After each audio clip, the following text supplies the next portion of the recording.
Film की कहानी शुरू होती है और हम एक टीनेज लड़के को देख पाते हैं जो पूरी तरह से खून से लथपथ है, जो जंगलों में घूम रहा है और अपने हाथ में चाकू लेकर बड़ी तेजी से सिटी की ओर बढ़ रहा है। दूसरी तरफ हमें उस सिटी का पुलिस स्टेशन दिखाया जाता है जहाँ पर दो पुलिस अधिकारी लॉरा और स्टुअर्ट उस पुलिस स्टेशन को खाली कर रहे होते हैं क्योंकि जिस केस पर वो लोग काम कर रहे थे वो केस उनसे सुलझ नहीं पा रहा है। दरअसल उस शहर में बहुत सारे लोग दिनों दिन गायब होते जा रहे हैं और न ही उनकी लाशें उन्हें मिल पा रही है, जिस कारण वो लोग वहाँ से जा रहे हैं। और स्टुअर्ट अपनी जीप में स्टेशन का सारा सामान इकट्ठा कर रहा होता है और अब वो लॉरा को जाकर बताता है कि अब उनको यहाँ से निकलना चाहिए, लेकिन लॉरा उससे कहती है कि जब तक शेरिफ जैक यहाँ पर ना आ जाए तब तक हम यहाँ से नहीं जा सकते। दरअसल शेरिफ जैक उनका सीनियर इंस्पेक्टर था। उस स्टेशन में एक कैदी भी होता है। अब एक बार फिर से स्टुअर्ट स्टेशन में रखा हुआ सामान जीप में रखने लगता है। तभी वहाँ पर एक हंटर आता है जो जंगलों में जंगली जानवरों का शिकार किया करता था। वो स्टुअर्ट को बताता है कि उसका लाइसेंस एक्सपायर हो चुका है और उसे अपना लाइसेंस रिन्यू कराना है, लेकिन स्टुअर्ट उसे बताता है कि वो लोग भी अब इस स्टेशन को छोड़कर जा रहे हैं तो उन्हें कोई फर्क नहीं पड़ता कि वो जंगलों में किस तरह से हंटिंग करता है। और उन दोनों की ये बात वो लड़का भी सुन रहा होता है जो पुलिस स्टेशन के पास पहुंच चुका था। और वो लड़का स्टुअर्ट की नजरों से बचकर पुलिस स्टेशन में घुस जाता है जहां पर लॉरा उसे देखकर हैरान हो जाती है और उस पर गन तान देती है। तभी वहां पर स्टुअर्ट पहुंचता है और वो भी उस लड़के पर गन तान देता है, लेकिन वो लड़का चुपचाप आगे बढ़ता है और उस कैदी के पास पहुंचकर उसका ब्लड टेस्ट करने लगता है। और उसे इस बात से अंदाजा हो जाता है कि वो कैदी कितना खूंखार है और उसने बहुत ही ज्यादा बुरे काम किए हैं। स्टुअर्ट और लॉरा कुछ भी समझ नहीं पाते। वहीं दूसरी तरफ हम जैक को देखते हैं जो जंगलों में अपनी फ्रेंड एली को बचाने के लिए भाग रहा होता है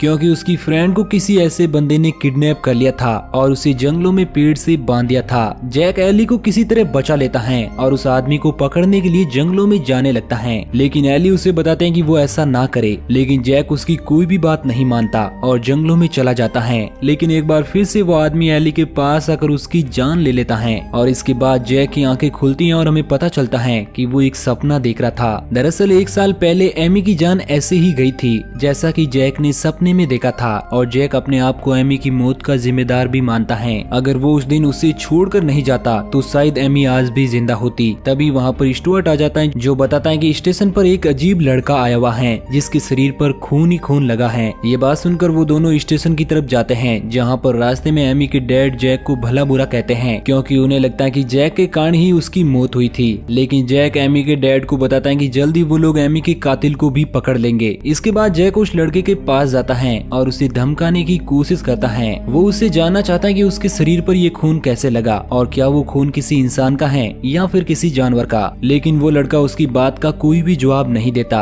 अब जैक वहाँ से जाने लगता है, लेकिन तभी वो दरवाजे पर देखता है कि खून से कुछ लिखा हुआ है। वहाँ पर लिखा होता है नो वन लीव, इसका मतलब यहाँ से कोई भी नहीं जा सकता। ये सब देखकर जैक और लॉरा दोनों हैरान हो जाते हैं कि वो लड़का तो बंधा हुआ है, तो ये सब किसने लिखा। अब जैक स्टुअर्ट को डॉक्टर को कॉल लगाने के लिए कहता है और उस लड़के के शरीर पर लगे हुए खून की जांच करने को कहता है। वहीं दूसरी ओर हम डर्बी नाम की एक डॉक्टर को देखते हैं जो हेलन नाम की एक औरत के पास आई हुई है। दरअसल हेलन की बेटी और उसका पति शहर में बने एक डैम के कारण वे एक्सीडेंट में मारे जा चुके हैं और डर्बी हेलन की बेटी जेसिका की फ्रेंड थी जो उसके पास उसकी एक पुरानी फोटोग्राफ देने आई हुई थी। तभी उसे जैक का कॉल आता है जो उसे बताता है कि उसे एक लड़के के शरीर पर लगे हुए खून की जांच करनी है, जिसके लिए स्टुअर्ट को वो डर्बी के पास भेज रहा है। स्टुअर्ट भी उस लड़के के शरीर पर लगे ब्लड के सैंपल को लेकर डर्बी के पास पहुंचता है। डर्बी जब उस सैंपल को जांचती है तो उसे पता चलता है कि वो सैंपल एक से ज्यादा लोगों का है और वो इंसानों के ही है। ये सुनकर स्टुअर्ट भी बहुत ज्यादा हैरान हो जाता है। तभी वहाँ पर वही हंटर आ जाता है जो डर्बी को बहुत ही बुरी नजर से देखता है। वहीं दूसरी ओर हम जैक को देख पाते हैं जो इन्वेस्टिगेशन के लिए जंगल में गया हुआ है और वो उसी जंगल में पहुंचता है जहाँ पर एमी की मौत हुई थी। वहीं हम दूसरी ओर उस लड़के को देख पाते हैं जिसके शरीर में बहुत सारा ब्लड निकल रहा था और वो लड़का अपनी पावर से जैक को भी देख पा रहा था और उस लड़के का ब्लड जैक के शरीर पर गिरने लगता है, जिससे जैक को एक बार फिर से एमी का वही सपना आता है। उसमें वो देखता है कि किस तरह एमी मारी गई थी। इस बात से वो बहुत ज्यादा डिस्टर्ब हो जाता है। तभी उसे वही कातिल नजर आता है जिसने एमी को मारा था। जैक उस कातिल को मारने ही वाला होता है, लेकिन तभी वो कातिल उस जंगल में गायब हो जाता है। वहीं दूसरी ओर स्टुअर्ट जब उस लड़के के फिंगरप्रिंट्स लेने जाता है तो उस लड़के का ब्लड स्टुअर्ट की बॉडी को टच करता है, जिससे उसे एक विजन आता है जिसमें स्टुअर्ट को पता चलता है कि जिस कैदी को उन्होंने कैद किया हुआ है वो कितना खतरनाक आदमी है और उसने कितने ज्यादा मर्डर और किए हैं। उस विजन को देखते ही स्टुअर्ट स्टुअर्ट बौखला जाता है और उसे उसके ऊपर बहुत ज्यादा गुस्सा आता है और इसी बीच वो उस कैदी को मार देता है। तभी वहाँ पर जैक भी आ जाता है जो स्टुअर्ट से पूछता है कि उसने ऐसा क्यों किया। स्टुअर्ट उसे बताता है कि वो कैदी कितना खतरनाक था और उसे जीने का कोई भी हक नहीं था।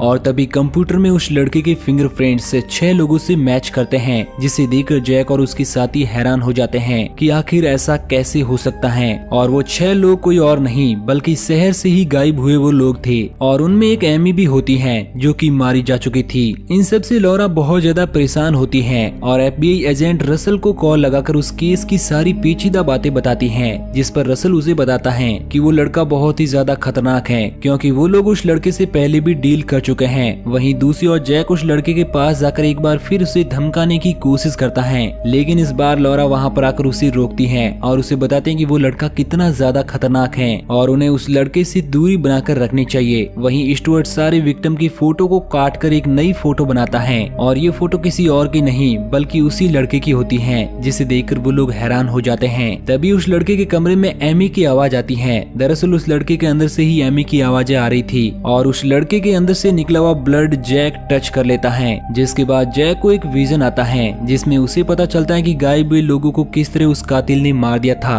और अब जैक को लगता है कि शायद सारे मारे गए लोगों की आत्मा उस लड़के के अंदर आ चुकी है और वो उस कातिल को पकड़ने के लिए उस लड़के को जरिया बना रहे हैं। और इसी बीच जैक बेहोश हो जाता है और जब उसे होश आता है तो उसे वहाँ पर वो लड़का नजर नहीं आता। वहीं दूसरी ओर हम डॉक्टर डार्वी को देखते हैं जिस पर वही कातिल अटैक कर देता है और उसे घसीट कर वहाँ से ले जाता है। इधर हम उसी लड़के को देखते हैं जो पुलिस स्टेशन से फरार हो चुका है और हाईवे पर आकर एक बड़ी सी ट्रक के सामने खड़ा हो जाता है, जिससे वो ट्रक उसके ऊपर चढ़ जाता है और एक एक्सीडेंट हो जाता है। लॉरा और जैक मौके पर पहुंचते हैं जहां पर वो ट्रक ड्राइवर से उस घटना के बारे में पूछते हैं और जैक ड्राइवर को ट्रक स्टार्ट करने को कहता है, लेकिन उस लड़के का खून ट्रक के इंजन में पहुंच जाता है जिस कारण वो ट्रक स्टार्ट नहीं होता। और अब उस लड़के का खून ट्रक के स्टार्टर पर भी आ जाता है जिस कारण उस ड्राइवर की आंखों में भी खून आने लगता है और इसे देखकर जैक पूरी तरह डर जाता है। वहीं दूसरी ओर हम डार्वी को बंधा हुआ देखते हैं जो जोर जोर से चिल्ला रही होती है। तभी वहाँ पर वही हंटर आ जाता है जो उसे वहाँ पर नेकड बंधा हुआ पाकर बहुत खुश होता है और तभी वो कातिल पीछे से आकर उस हंटर को मार गिराता है। वहीं दूसरी ओर अब उस लड़के का खून उस ट्रक से निकलकर जंगलों की तरफ जाने लगता है और वो लॉरा की कार में आ जाता है। और इस दौरान लॉरा अपनी कार में एक खून से सना हुआ हाथ देखती है जिसे देखकर वो काफी ज्यादा डर जाती है। इस कारण उसकी कार का एक्सीडेंट हो जाता है और वो बेहोश हो जाती है। वहीं दूसरी ओर हम एमी के डैड को देख पाते हैं जो अपनी बेटी के बर्थडे का वीडियो देख रहे थे और उस वीडियो में एमी के सारे दोस्त थे और उनमें जैक, स्टुअर्ट और लॉरा भी थे और उसे लगता है कि वो तीनों ही एमी की मौत के कारण हैं। वहीं दूसरी ओर हम जैक को देखते हैं जिसे बाहर किसी के होने का एहसास होता है तो वो बाहर जाकर देखता है तो उसे वहाँ पर वही लड़का नजर आता है। जैक उस लड़के का पीछा करते हुए हेलन के घर तक पहुँचता है जहाँ पर वो हेलन से पूछता है कि क्या उसने यहाँ पर किसी लड़के को देखा, तो वो बताते हैं कि उसने यहाँ पर किसी को भी नहीं देखा। तब जैक हेलन की कार को रेंट पर लेने के लिए कहता है क्योंकि वो कार से ही उस लड़के को सारे शहर में ढूंढने जाएगा।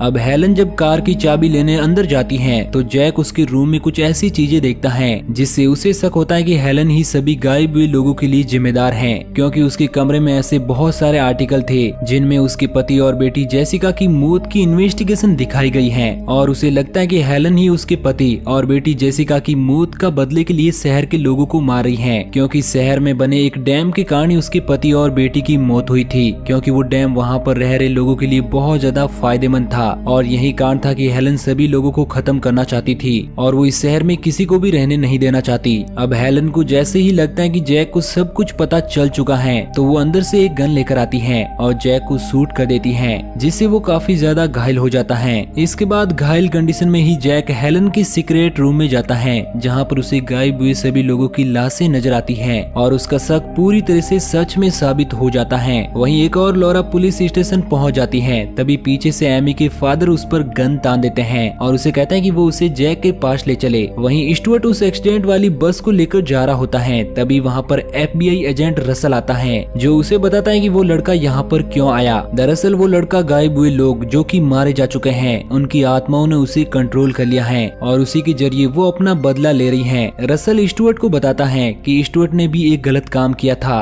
उसने कुछ सालों पहले एक निर्दोष आदमी को जान से मार दिया था और रसल उसे पीछे मुड़कर देखने को कहता है और अब स्टुअर्ट को वही आदमी नजर आता है जिसे उसने सालों पहले बिना किसी जुर्म के कैदी बना दिया था और उसे मार दिया था। अब वो आदमी जो कि मारा जा चुका है उसकी स्पिरिट स्टुअर्ट को उसी ट्रक में कैद कर देती है और उसी बस में उसे मार देती है। फिल्म में सारे ही लोग अपना अपना बदला ले रहे थे। जिस तरह उस लड़के के अंदर गायब हुई लोगों की आत्मा थी जो हेलन को मारने के लिए ही आई हुई थी, और उसी लड़के ने जैक को भी हेलन के पास पहुंचा दिया था, क्योंकि उस लड़के के अंदर मौजूद उन आत्मा को पता था कि हेलन ही वो कातिल है जिसने उन सभी लोगों को मार दिया था। और ये बातें वो जैक को भी बताना चाहते थे जिससे कि जैक उनकी मदद करे। अब हेलन जैक को एक बार फिर से मारकर बेहोश कर देती है और उसे एक इंजेक्शन लगाने के लिए आगे बढ़ती है। वहीं दूसरी ओर एमी के डैड और लॉरा जैक को ढूंढते ढूंढते हेलन के घर पर पहुंचते हैं, जहां पर एमी के डैड हेलन को डिस्टर्ब कर देते हैं, जिससे कि वो और ज्यादा गुस्सा हो जाती हैं और वो एमी के डैड को गन से शूट कर देती हैं और इससे उनकी मौत हो जाती है। और तभी वहां पर वही लड़का आ जाता है जिसके अंदर से उनकी सारी आत्माओं की आवाज आती है। ये देखकर हेलन लॉरा को गन पॉइंट करके अपने साथ लेकर एक कार से वहां से चली जाती हैं, लेकिन रास्ते में उन सभी लोगों की आत्माएं उसे आगे बढ़ने नहीं देती, जिस कारण लॉरा भी इस बात का फायदा उठाती है और उस कार का स्टीयरिंग मोड़ देती है, जिससे उस कार का एक्सीडेंट हो जाता है। और तभी वहां पर जैक भी पहुंचता है, लेकिन तब तक हेलन वहां से भाग चुकी थी